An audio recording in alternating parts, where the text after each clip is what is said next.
I'd like to introduce Pip Youl, who I can just see over the top of the computer. It's the computer. so Pip's a senior research fellow, and I'm very fortunate to work with her at Cancer Council Queensland. So Pip's got a background in clinical oncology and epidemiology, and today Pip's going to have a chat to us about the skin cancer types and incidence. So over to you, Pip. Yeah, yes. I know they were all loaded. Yeah, they were all uploaded. Let's see what happens. Otherwise, I'll have to run and get my flash drive. They're all uploaded. That's John's. Just see if this is going to work. Oh, yep.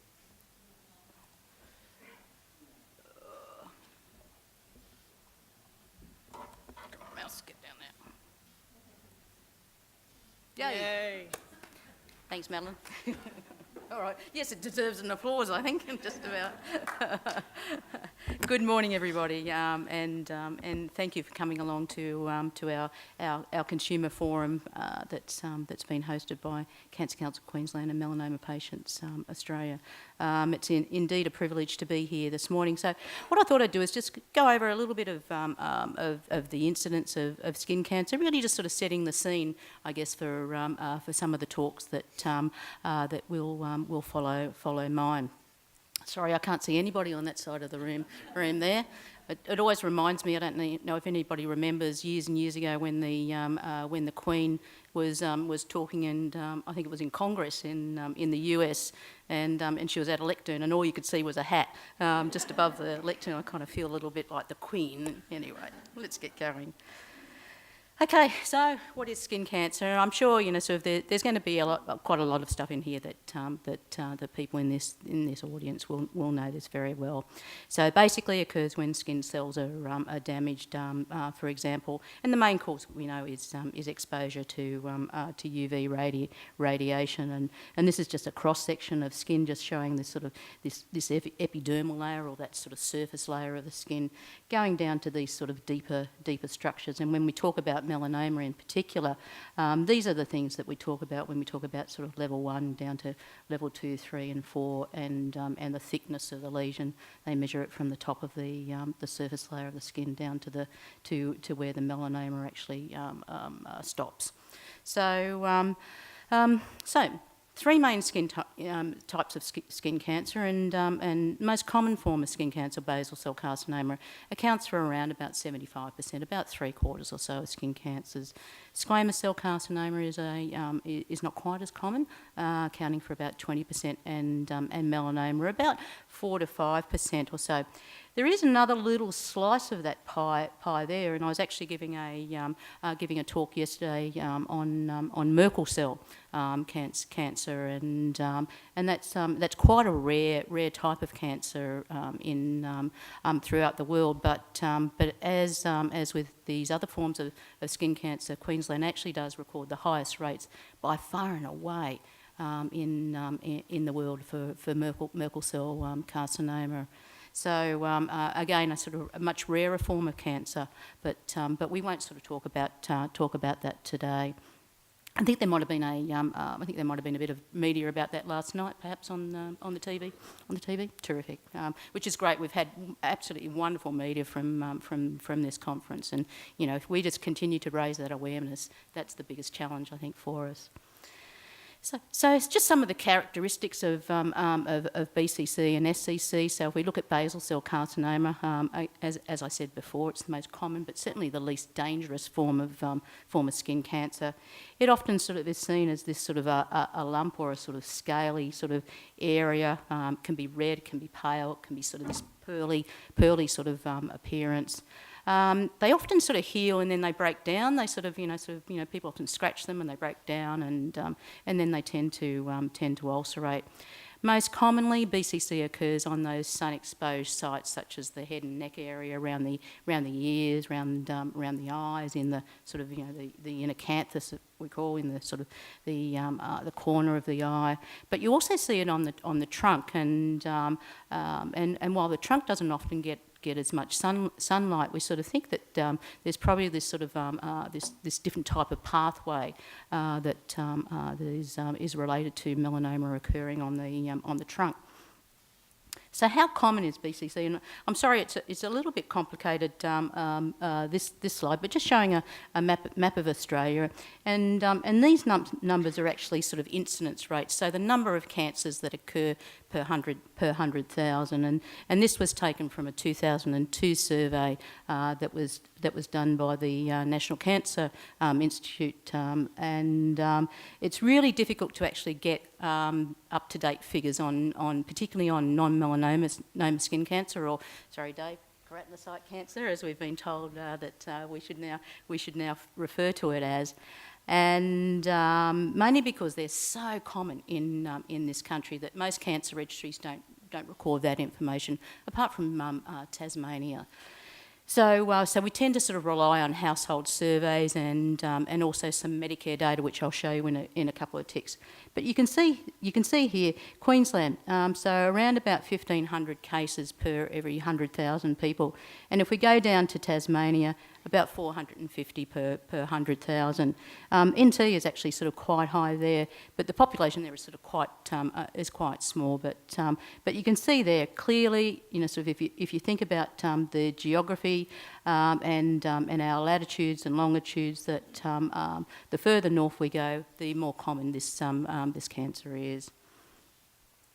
If we look at SCC, so again, not as dangerous as melanoma, but it often sort of occurs as this really quite thick, sort of scaly area. Again, it can actually bleed, or it can ulcerate, and requires often quite wide excision. And I think Shannon's going to be talking about his experience with these forms of skin cancer other than melanoma. And this cancer can actually spread if it's not treated. So again, it's very common in Queensland. So you can see here our rates in Queensland, about 700 cases per every 100,000 people.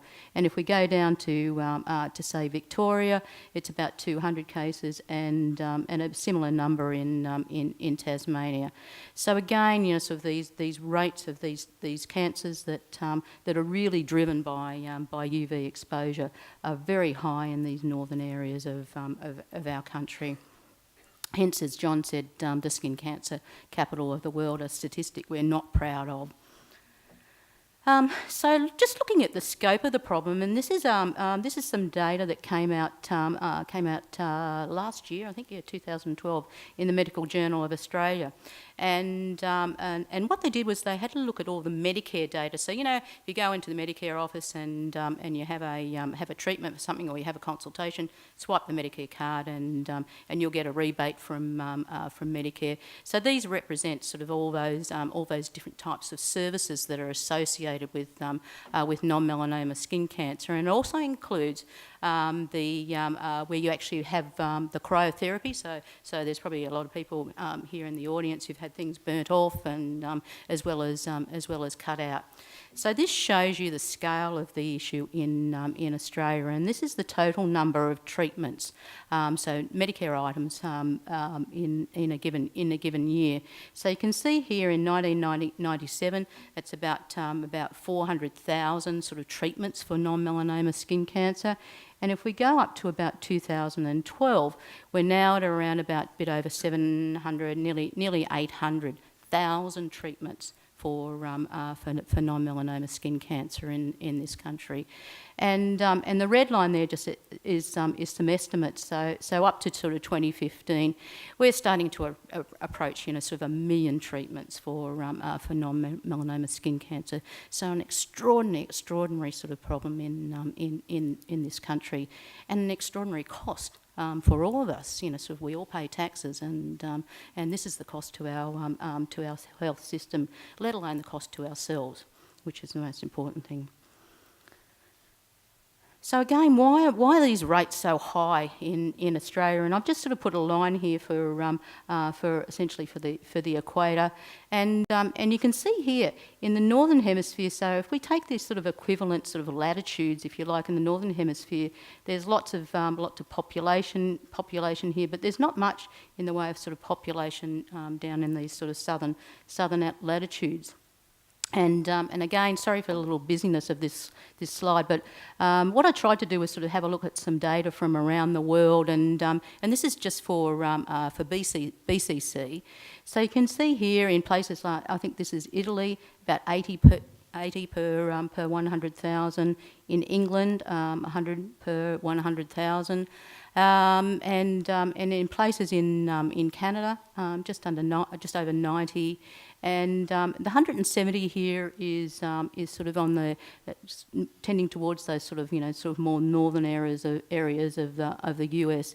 And as you sort of dive down into sort of those more southern sort of areas of the US, you can see there the rates start to climb. So the closer we're getting to the equator, and the more problems we have with sun exposure. But you compare that to our rates in Queensland here, so 1,500. So just sort of setting up that scene of this this amazing issue that we've got in this country. So, main causes of BCC and SCC, and I'll just put there, I think the vast majority of skin cancer is caused by exposure to UV radiation. That's just a give me.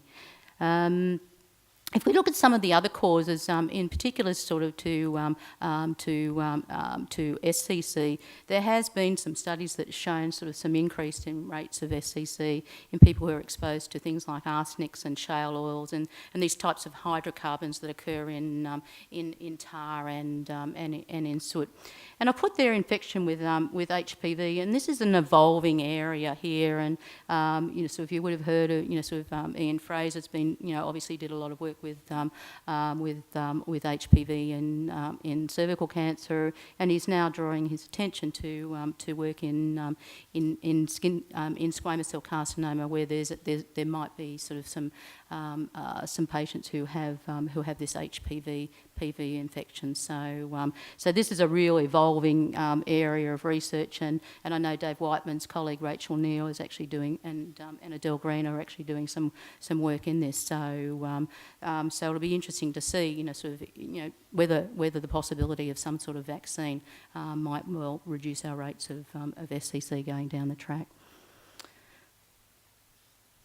Okay, so moving on to some characteristics of melanoma. So 10 most common cancers in Australia. So we can see here for men, prostate cancer and bowel cancer, and then melanoma fits in at number 3. And for females, it's breast cancer, again bowel cancer, and melanoma fits in at number 3. So do we have the highest rates of melanoma in the world? And the answer is yes, we do. So if we look at the green bar here, which is men and women combined, we have higher rates than New Zealand. It's interesting when you look at females, which is in the red bar. New Zealand actually has just slightly higher rates of women who have melanoma. But if you go down to sort of these countries that are closer to sort of the equator, but certainly have darker skin, then the rates are significantly lower.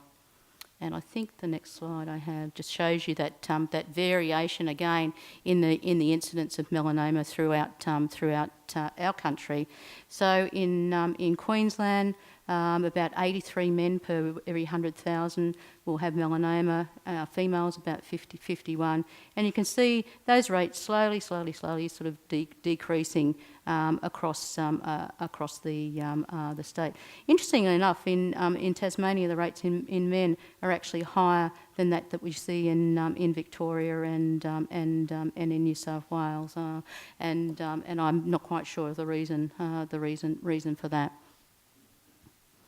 So just looking at some of the risk factors for melanoma. So if we'll go through these really, really briefly. So age, UV exposure, artificial tanning, the number of moles that you have, phenotypic characteristics, so the things like your skin colour, hair colour, eye colour, and family history of melanoma and genetics. And we're just going to buzz through these just sort of quite quickly. So if we look at age, now age is nothing, we can't do anything about that. A lot of us would like to try, but as we sort of reach these years, but unfortunately that's something that we can't modify at all. So if you look at this, so this just shows the rates of melanoma according to how old you are. So you can see here this red line is females and the blue line is males. So you can see that up to about the age of 40, 45 or so, 50, the rates are really, really similar. And in fact, in Queensland, as is in many states in Australia, the rates are slightly higher in those sort of early adult years for women. But once we reach this critical age, it seems from about 50 at the moment anyway, these curves really diverge quite remarkably, and so we can see here that melanoma rates are as you age get much higher. Again, nothing much we can actually do about that. So we talked about a little bit about UV exposure, and we know that sun damage in childhood and adolescence will lead to an increased melanoma risk in later in life. A lot of research has confirmed this. So we think that around about just under 90% of melanoma in males and about 80% in females is actually attributed to UV exposure. And that critical time is that UV exposure in those early decades of life, in our childhood and in our adolescence. And interestingly enough, migrants who are fair skinned, who arrive here in childhood, have a similar risk of developing melanoma to fair-skinned native-born Australians, particularly if they come here at a very, very young age. They seem to sort of have that same risk that those of us who are born here do. And I know Dave the other day was giving a really nice presentation where he actually did some reverse migration, I think it was, Dave, where you showed that people who'd actually lived here for quite some time, and for some reason they decided to move away from Australia. I'm not quite sure why they would want to, but their rates of skin cancer were actually sort of still equivalent to ours. I think that was right, Dave. Yeah. So they spent that time in childhood in this country with lots of UV exposure. So just sort of, so if we sort of summarise how that increases our risk. So if there's sort of intermittent exposure, so if you're out in the sun sort of on the weekend, hop down to the beach, or you might be out playing golf, then that risk increases by about 70%. Occupational exposure, there hasn't been found to be an increased risk of melanoma for occupational exposure. But if we looked at sort of the total of these two, then it's around about a 20% increased risk. But if you look at sunburns, then this is one of the big key things. So for all ages, about a 90% risk. At adolescence, about a 70% increased risk of getting melanoma if you're sunburnt. And childhood, more than twice the risk. So that's a critical period in time for the possible development of melanoma later in life. Artificial tanning, and I'm not going to spend much time on this at all, but just to say it is no good. Its research clearly shows that of an increased risk of melanoma associated with sunburn use. And in fact, some research that we were part of showed that 76%, so 3/4 of melanoma occurring in those under from the age of 18 to 29 years were attributed to sunburn use, and it's wonderful to see that we're now in the phase of banning sunbeds throughout every state in Australia. Western Australia is yet to come quite on board, but I think with the force of all the other states, they will. So the number of moles that a person has also increases your risk of melanoma. So it's one of the strongest risk factors, and the risk seems to increase with increasing number of moles. But interestingly enough, the number of moles at a particular body site doesn't appear to necessarily predict the risk of melanoma occurring at that body site.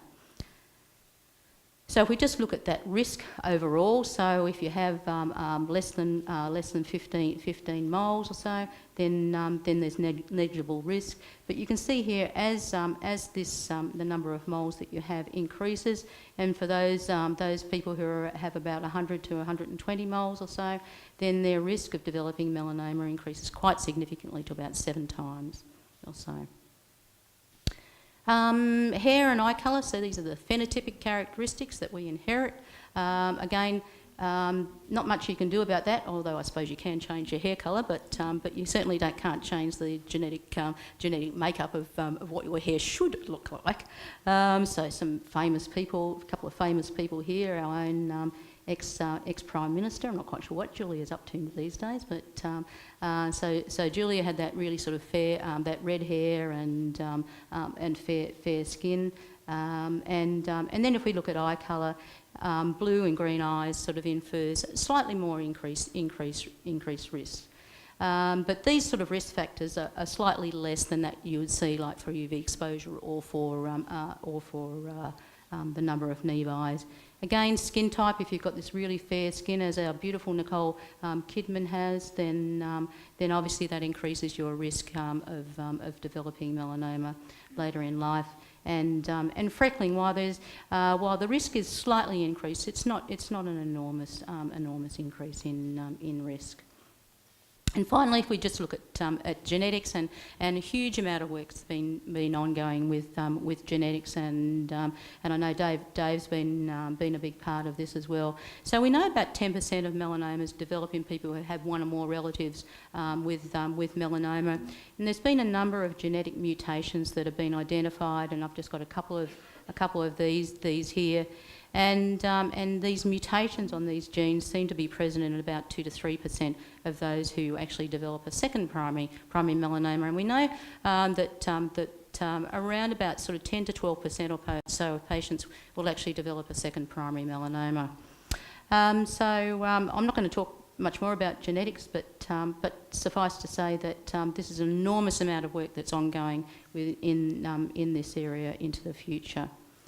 So I'm just going to take two more minutes, if I've got that, Karen, Madam Chair. Can you let me get away with it? How are we doing in reducing the incidence of melanoma in this state in particular? And this just shows the incidence trend of invasive melanoma and in situ. So the in situ are those melanomas that just occur on the surface, essentially that epidermal layer of the skin. So you can see here that there's been this extraordinary rise in the incidence of melanoma over time. So from 1980 or so, 1982, when the Cancer Registry first started collecting data in this state, up to 2010. And Joanne presented these slides the other day, and I've pilfered them. So, but I figure that I helped to get some of the data together so I can.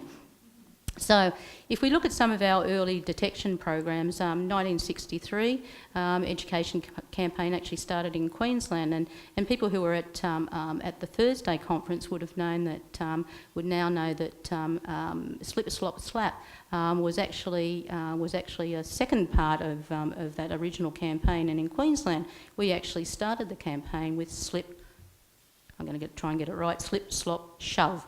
And the shove was actually shoving on your hat, and the Victorians sort of took that and then developed it into the Slip, Slop, Slap, Seek and Slide campaign. So we've had this period of time where we've developed these SunSmart campaigns, and finally to sort of 1998 when we had the SunSmart Schools program launched.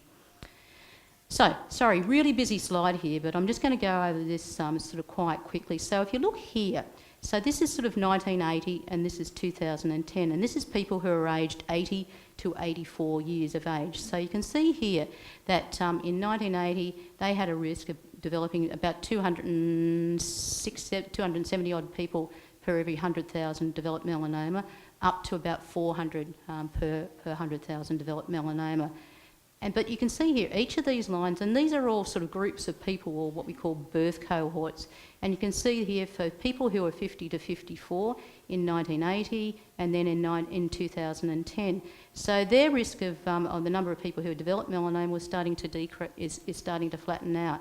The really good news story is these are our young people now. And this is where we're seeing those benefits of those SunSmart campaigns, and seeing these reductions in melanoma incidence. So this is the really, really good news story. Again, if we look at the incidence of melanoma in men from 1982 to 2010, the really good thing that we're seeing now, because we know that for those of us who got brought up in the sun, out on the beach, so I know myself, getting sunburned all the time before these campaigns started, that for us the key thing is actually early detection. So now we're seeing these rates of invasive melanomas starting to drop in men under the age of 50, and the rates of in situ lesions beginning actually increasing. So we're picking up melanomas earlier, we're getting better at early detection, and that's one of the keys as well. So my last two slides, continuing our prevention efforts, and I think Dave's going to be talking a little bit about primary prevention. So let's go from this, and this is one of my favourite slides, to this for all our kids, because if we keep this going, we're going to see those rates continue to drop in successive cohorts of people. And also in encouraging our early detection methods, getting people to check their skin, be aware of their skin, getting your husbands, your wives, your partners, your girlfriends, boyfriends, or whoever, to check those difficult to see areas, and get along to a doctor if you actually notice anything that's suspicious on your skin or that's not normal for your skin. And I'm going to leave it there. Thanks, Gavin.